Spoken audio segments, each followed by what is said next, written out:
Hello engineers, हाजिर हूँ एक और टॉपिक के साथ। ये टॉपिक भी इंजीनियरिंग फिजिक्स को ही बिलोंग करता है, बल्कि यूं कहूँ कि मेरे जो इंजीनियरिंग के स्टूडेंट्स हैं उनका तो ये फेवरेट टॉपिक होता है, लेजर। जी हाँ, लेजर ये हमने काफी बार सुना है, क्योंकि अब तो फ्रिक्वेंटली लेजर का यूज होता है। और कहाँ कहाँ होता है ये भी आपको पता है।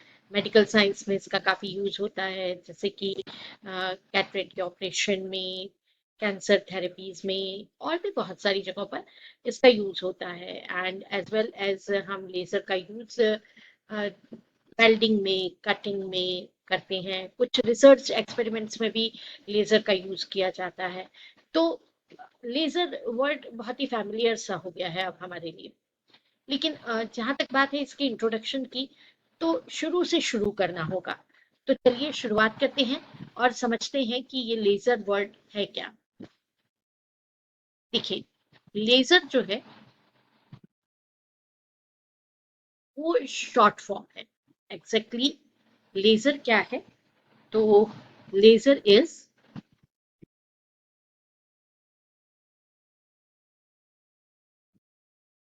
The short form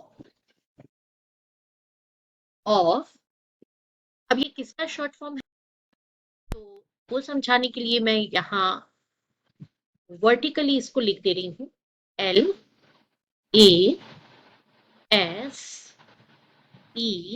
and R। अब आपको बताती हूँ कि एग्जैक्टली इसके पीछे की कहानी क्या है, ये लेजर वर्ड कैसे बना। यहाँ पर लाइट के लिए L यूज किया गया है। L means light. A that is used for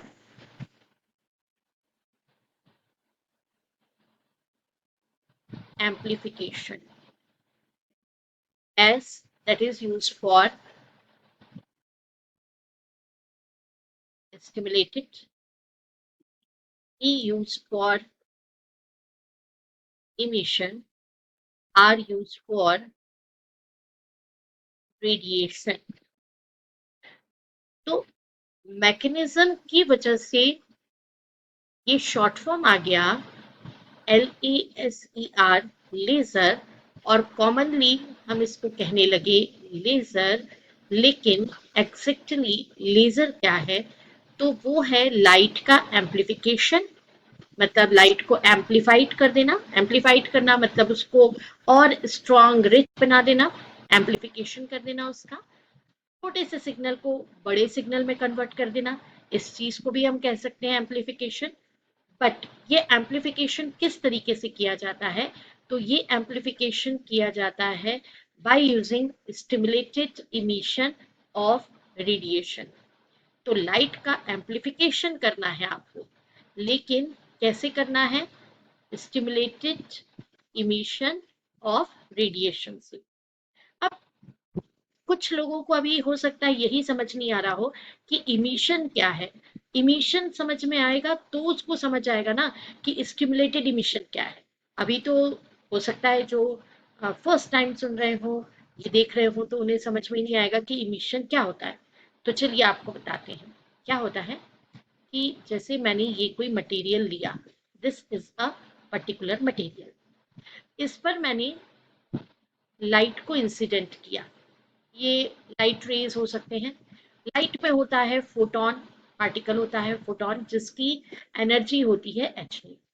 अब ये मटेरियल की क्वालिटी है कि लाइट को एब्जॉर्ब कर ले, रिफ्लेक्ट कर ले, और एब्जॉर्ब करने के बाद उस लाइट का, उस रेडिएशन का वो क्या करे। तो हमने इसको सिग्नल दे दिया। सिग्नल दे दिया मतलब ये लाइट दे दिया। अब इस लाइट को मटेरियल ने, यानी ये जो भी पर्टिकुलर मटेरियल था, उस मटेरियल ने इस लाइट को एब्सॉर्ब कर लिया। तो जो एब्सॉर्ब करने की प्रोसेस है वो तो कहलाता है एब्सॉर्प्शन। ठीक है। लेकिन अगर एब्जॉर्प्शन के बाद इसी मटेरियल ने, मतलब ये जो मटेरियल है, इसी मटेरियल ने अगर एब्जॉर्प्शन के बाद इस एनर्जी को, जिसको उसने एब्जॉर्ब कर लिया था, उसी एनर्जी को उसने क्या किया? बाहर एग्जिट किया। तो तो जो वो एग्जिट कर रहा है उसे कहा जाएगा इमिशन। क्या कहा जाएगा उसको? इमिशन। तो एनर्जी को एब्जॉर्ब करना, एब्जॉर्प्शन, और एनर्जी को इमिट कर देना, दैट इज इमिशन। लेकिन रिफ्लेक्शन वाले पार्ट में तो ये रिफ्लेक्ट हो जाता है, यहाँ रिफ्लेक्शन बिल्कुल नहीं होता है, रिफ्लेक्शन की बात ही नहीं है, यहाँ इमिशन होता है। वो कैसे होता है, चलिए वो भी हम आपको एक डायग्राम देख बताते हैं बना करके, उससे और क्लियर होगा। देखिए, जिस मटेरियल की मैंने बात की, उस मटेरियल के लिए मैं एनर्जी लेवल डायग्राम बना रही हूँ। एनर्जी लेवल डायग्राम का मीनिंग ये कि उसके पास एनर्जी लेवल्स होंगे। जब सारे एटम नॉर्मल स्टेट में होते हैं तो हम कहते हैं कि वो अपनी नॉर्मल स्टेट में है, मतलब वो ग्राउंड स्टेट में है। तो ये एटम्स हैं, और ये लाइन जो है वो है उसका नॉर्मल स्टेट, जिसको हम कहते हैं ग्राउंड स्टेट। ये एनर्जी लेवल है। What is this? Energy level, मतलब उनकी जो एनर्जी नॉर्मली पाई जाती है वो एनर्जी लेवल। और थोड़ा सा ऊपर एक और लाइन बना दी जाती है, तो हम ये कहेंगे कि ये इसका है एक्साइटेड स्टेट। एक्साइटेड स्टेट मतलब जब उनको एनर्जी मिली तो वो हायर लेवल पे चले जाएंगे। तो ये ग्राउंड लेवल E1 एनर्जी का है, और ये यहाँ पर E2 एनर्जी का है। ऑब्वियसली एनर्जी की जो यूनिट है वो इलेक्ट्रॉन वोल्ट में हम रिप्रेजेंट कर सकते हैं। हमने इसको रेडिएशन दिया, यानी कि एनर्जी दी। ये आ गए इनके पास कुछ एनर्जी शो करते हुए फोटॉन्स आ गए। उनको यहाँ पे प्रेजेंट ये जितने एटम्स हैं उन्होंने क्या कर लिया, उनको एब्सॉर्ब कर लिया। एब्सॉर्ब करने के बाद ये एक्साइट होकर के इस तरह से अपर लेवल पे चले गए, यानी एक्साइटेड लेवल पे चले गए। तो ये इस तरह से एक्साइटेड लेवल पे चले गए। अब ये कहलाए जाएंगे एक्साइटेड एटम्स।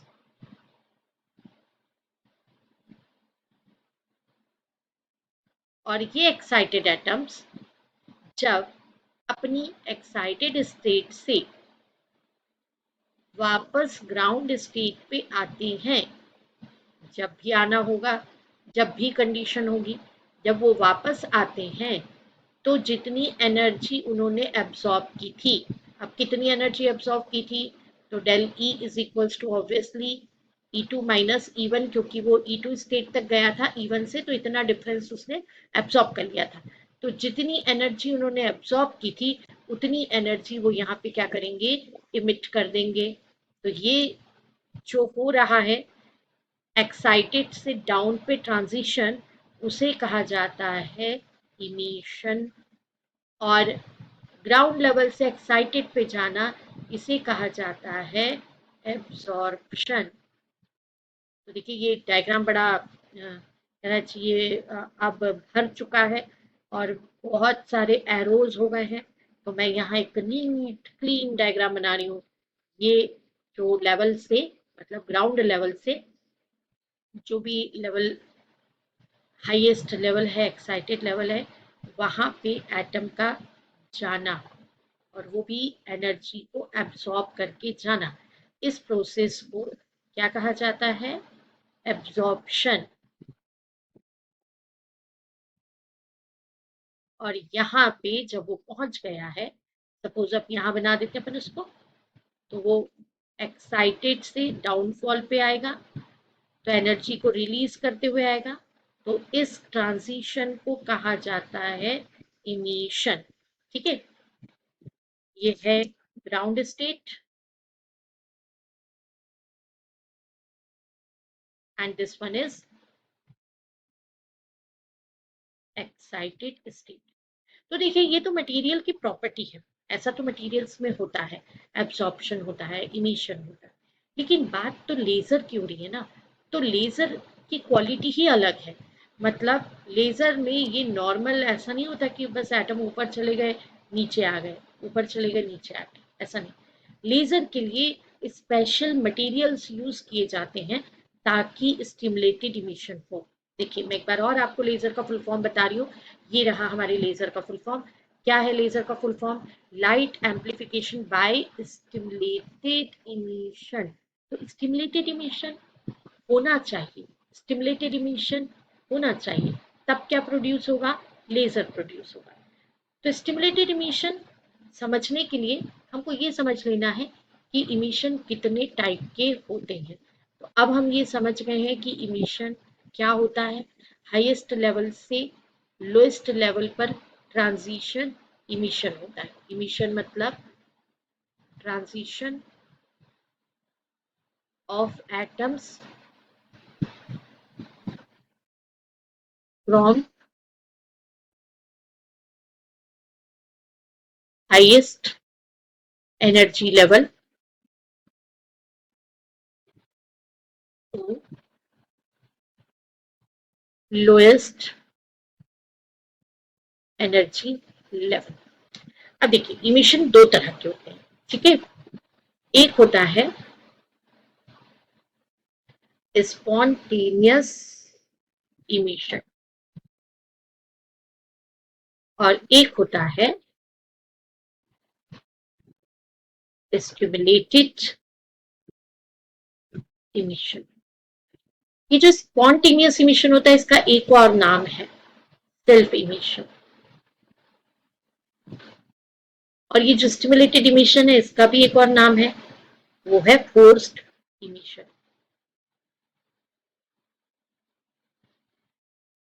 तो देखो जैसा नाम है वैसा ही वो काम है उसका, मतलब जैसे यथा नाम तथा गुण, वो वाली बात है भाई।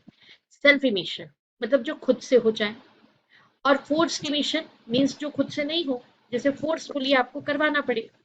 तो मैंने फिर से बना देना है यहाँ पे ये ग्राउंड स्टेट, और ये मैंने बना देना है एक्साइटेड स्टेट, ठीक है।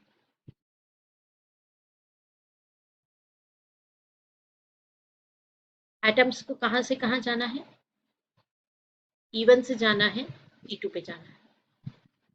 आपने इनको जो रिक्वायर्ड एनर्जी है वो दे दी, एक्साइटेड लेवल पे ये चले जाएंगे।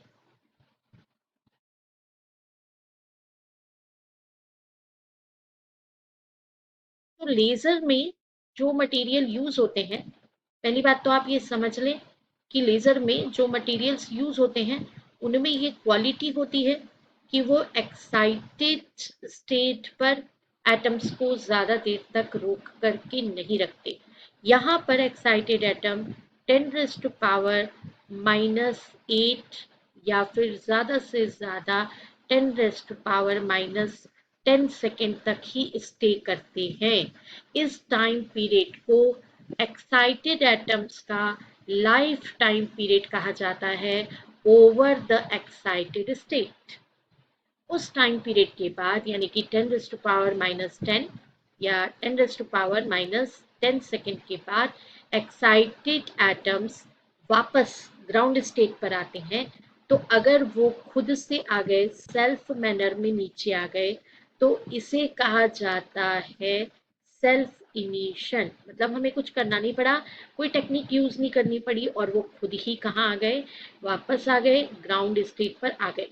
तो जब वो सेल्फ मैनर में नीचे आएंगे तो कौन सा इमिशन होगा, सेल्फ इमिशन। लेकिन इस कहानी में एक ट्विस्ट है, और वो ट्विस्ट क्या है आइए आपको बता दें। कि जब सेल्फ इमिशन होता है तो सेल्फ इमिशन में जो भी एक्साइटेड स्टेट से ग्राउंड स्टेट पर आने वाले जितने भी एटम्स होते हैं, जब वो अपनी एब्सॉर्ब्ड एनर्जी रिलीज करते हैं तो वन बाय वन वो रिलीज करते हैं। मतलब वन बाय वन रिलीज करना, मतलब जैसे इसने एच न्यू रिलीज कर दी, थोड़ी देर बाद इसने एच न्यू एनर्जी रिलीज कर दी। तो जो आउटपुट है, आउटपुट पे आपको जो एनर्जी मिलती है, output energy is not strong. तो ऐसी कंडीशन में इसको नकार दिया गया, इससे लेजर प्रोड्यूस नहीं होता। So therefore laser, it is, that means self emission, it is not capable to produce laser। तो लेजर प्रोड्यूस नहीं होगा इससे। तो अब लेजर प्रोड्यूस करना है तो क्या करना होगा? तो लेजर प्रोड्यूस करने के लिए पहली बात तो ये कि हम स्पेशल काइंड ऑफ मटेरियल्स लेते हैं। स्पेशल काइंड ऑफ मटेरियल लेकर के उसमें भी सूटेबल इम्प्यूरिटी कह लीजिए या सूटेबल मटेरियल्स का रेशो कह लीजिए, वो मिक्स कर दिया जाता है, ताकि ये जो स्टेजेस हमने बनाई हैं, ग्राउंड स्टेट और एक्साइटेड स्टेट, इन दोनों के बीच में एक और स्टेट डेवलप हो जाए। कैसे, वो भी समझ लें आप। जैसे ये दो स्टेट बनाई हमने, this one is ground state and this one is excited state। तो इन दोनों के बीच में यहाँ पर एक और स्टेट डेवलप होती है which is known as metastable state, and this state is very important for laser production। यहाँ से होता यह है कि जो एटम है वो एनर्जी जैसी उसे मिलेगी तो एक्साइट होकर के वो चला जाएगा अपने हायर लेवल पे, और हायर लेवल पे जाने के बाद 10⁻⁻10 सेकेंड तक स्टे करेगा अपने लाइफ टाइम पीरियड तक। और अब जब वो नीचे की तरफ आएगा तो यहाँ पर अटक जाएगा, भले ही वो 1 by 1 आ रहा है लेकिन आकर के यहाँ अटक जाएगा। एंड ये मेटास्टेबल स्टेट एक्साइटेड स्टेट के इतनी क्लोजर होती है, मतलब इन दोनों के बीच में इतना डिफरेंस ही नहीं होता कि एब्जॉर्ब्ड एनर्जी जो है वो बाहर चली जाए। तो एब्जॉर्ब्ड एनर्जी भी इनके पास है, अभी उन्होंने अपनी एनर्जी रिलीज नहीं की और वो अटक कहाँ गए, मेटास्टेबल स्टेट पे आके अटक गए। और यहाँ पर हम फोर्सफुली इनको नीचे भेजते हैं तो सारे के सारे एटम्स एक साथ नीचे आते हैं। फोर्सफुली मतलब एक पर्टिकुलर टेक्निक के साथ उसको यूज किया जाता है, भेजा जाता है। तो वो टेक्निक हम आपको बताएंगे लेजर प्रोडक्शन में। पर इतना यहाँ समझ लीजिए कि अब इनको यहाँ मेटास्टेबल स्टेट से ये सेल्फ मैनर में नीचे नहीं आएंगे बल्कि फोर्सफुली नीचे आएंगे, और फोर्सफुली जब नीचे आएंगे तो ये इमिशन होगा forced emission. This emission is known as forced emission, और इसी को तो कहा जाता है स्टिमुलेटेड इमिशन। और यही स्टिमुलेटेड इमिशन से अब जो लाइट प्रोड्यूस होगी, दैट लाइट मतलब अब जैसे एक के पास एनर्जी एच न्यू है, दूसरे के पास एनर्जी एच न्यू, तीसरे के पास एनर्जी एच न्यू है, तो एक साथ अगर सपोज फॉर एग्जांपल यहाँ से इस लेवल से इस लेवल तक एक साथ मान लीजिए 100 एटम्स नीचे आ रहे हैं, तो यहाँ 100 टाइम्स ऑफ एच न्यू इतनी एनर्जी प्रोड्यूस्ड होगी which is very strong। So this production gives laser।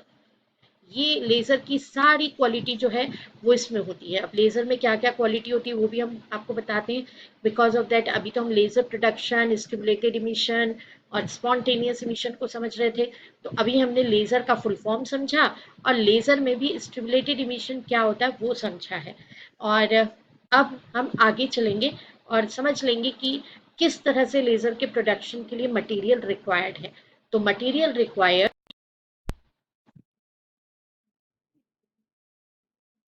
For laser production.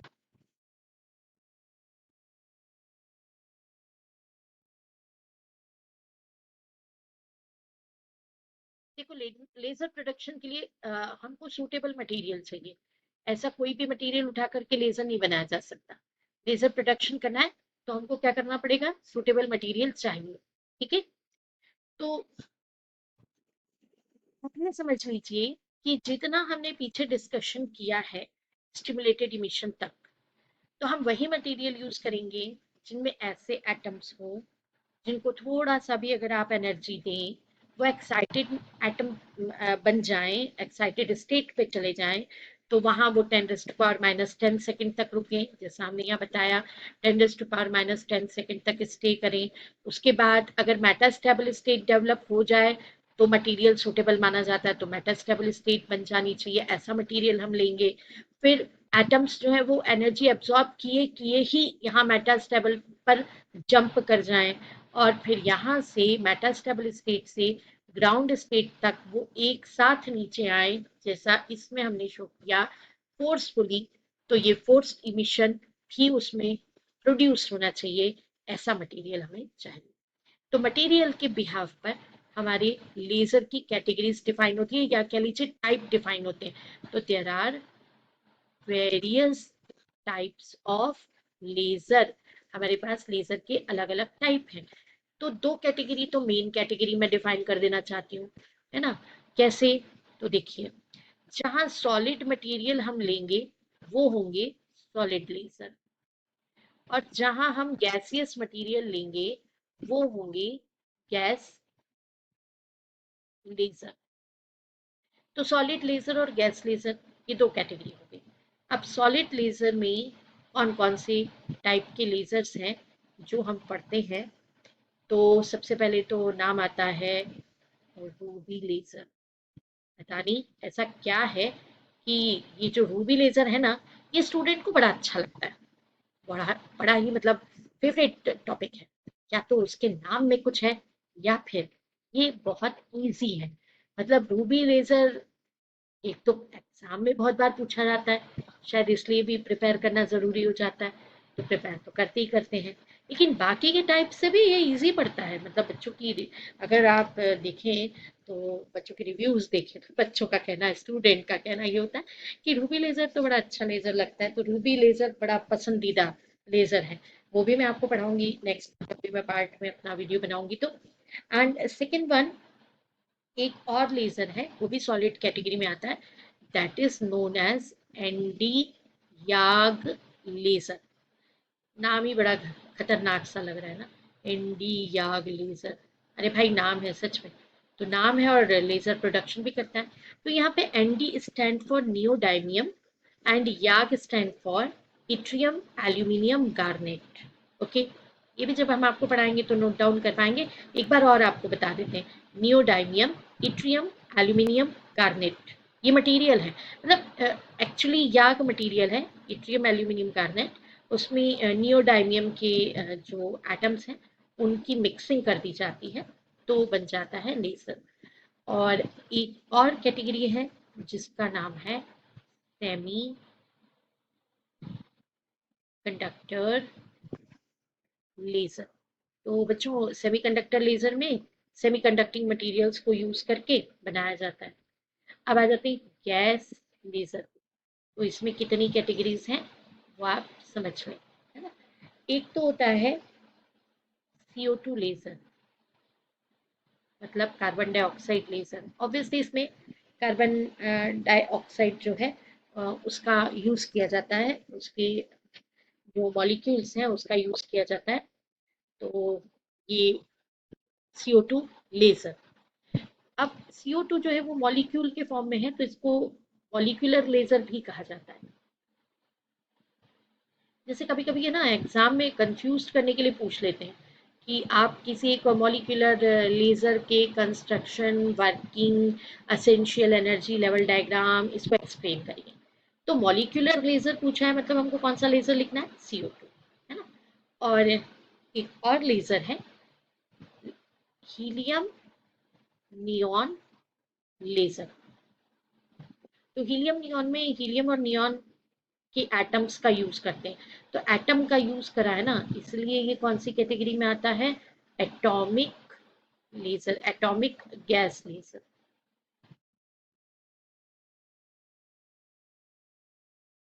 तो ये वाला जो है एटॉमिक वाला, एटॉमिक गैस लेजर हो गया। और CO2 जो है वो कौन सा वाला लेजर हो गया? मॉलिक्यूलर। इसको थोड़ा सा आप ध्यान रखिएगा, atomic gas laser, and this one is molecular gas laser. तो ये तो अलग अलग टाइप हुए। अब हमारी बारी अगली आएगी कि हम रूबी लेजर को एक्सप्लेन करेंगे।